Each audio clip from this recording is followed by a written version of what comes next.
So, Melissa Santos, the wife of Brian Cage, the machine Brian Cage, did a short video where she talked about the fact that her husband is being misused right now.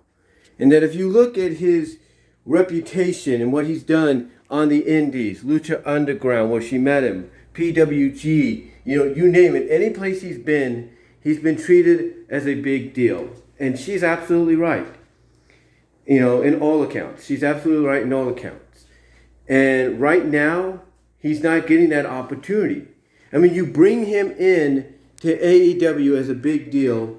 You give him one shot at the AEW championship, which, yes, the right thing was for him to lose, but you do it in a way to where you set up the idea that the next time he challenges for that title, he will win that title without a problem.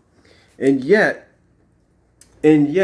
where has he been? He's been toiling in the the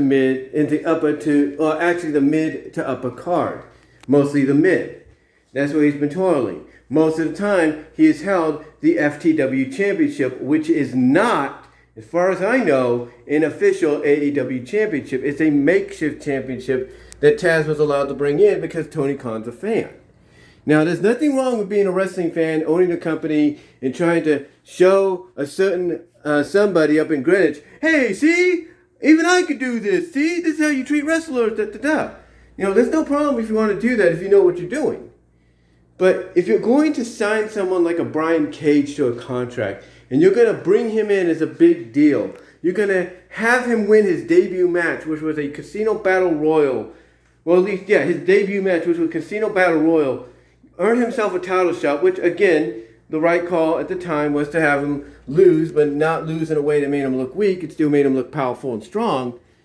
And yet you're doing nothing with him. And now he's stuck in a feud with, let's face it, I'm going to be honest here, and I'm a fan I'm a fan of this guy in a sense. I like his cockiness and all. I kind of like what I saw when he was in the NWA. But you basically got him in a feud with a Rock wannabe in Ricky Starks. That's what he is. That's the way he acts. He acts like a Rock wannabe in Ricky Starks. And that's the truth. And you have him toiling into this situation to where it wasn't that long ago. Revelation. AEW Revelation. Or, not Revelation. Revolution. AEW Revolution. You had him in a featured main event caliber cinematic match with Sting and Darby Allin. And his partner was who? Ricky Starks? I think it was Ricky Starks. But you had him in a match with Sting, cinematic or not, with Sting of all people, and now look where he's at. That's what she's trying to get at.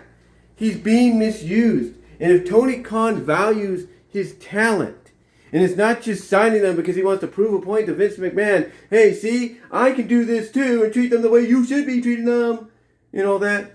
If Tony Khan wants to prove that he is everything he says he is with this company, and this company is everything he says it is, then he needs to not misuse a talent like Brian Cage.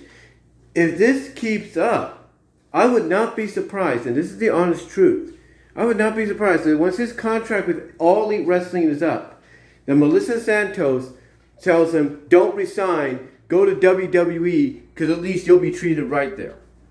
Because basically, Brian Cage, whether you like WWE or not, does fit the aesthetic that Vince McMahon is looking for. And in a way, he wouldn't be signing a indie talent now, would he? Since, Brian Cage was part of AEW, the competition. And what bigger coup could Vince McMahon have and Triple H have than to sign a guy like that to the company? So if he doesn't get the opportunity presented to him, then Santos is going to be right there telling him, don't resign, go to World Wrestling Entertainment. At least you'll be better off there. Or maybe even go back to Impact or go to Japan. She'll tell him to choose one of those three. Because at least there, he'll have better opportunity. He'll be treated better. But what do you guys think? Let me know what your thoughts are down below. Comment if you like. You can go on Facebook. You can go on social media. You can find this. She's posted it. You can probably even find it here on YouTube. And if I can edit it in here to the video, I'll do that as well.